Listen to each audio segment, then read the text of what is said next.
این را بدن. در کشورهای اروپایی، در آمریکا و اینها یک زن از یک حیوان پستر شده است. امروز میخواهند تو را هم از حیوان پستر بگردانند. آیا میدانی تو جواهر هم یک سنگ هست، سنگان داخل کوچه هم یک سنگ هست. کسی یک دونه قیمتی از جواهرات دارد، آیا طلا هم یا بالاخره از اون مرجان و از حقیق و از اینها سنگهای قیمتی، اون هم سنگ است. سنگ که داخل کوچه و بازار هم افتاده سنگ است.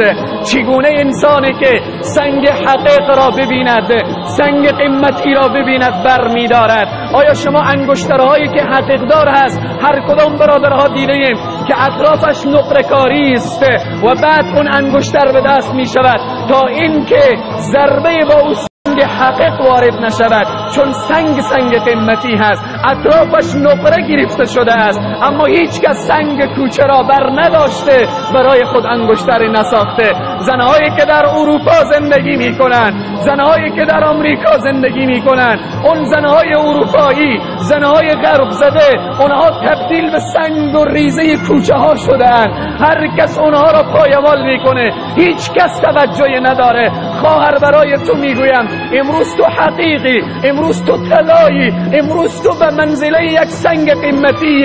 اطراف تو را شریعت طلاکاری و نقره‌کاری کرده، گفته وقرن فی بیوتکن ولا تبرجن تبرج الجاهلیت الاولی.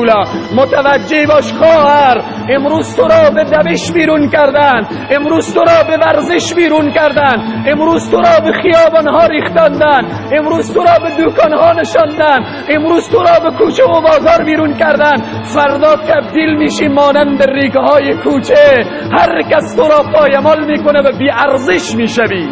این را برای تو میگم خواهر مسلمان.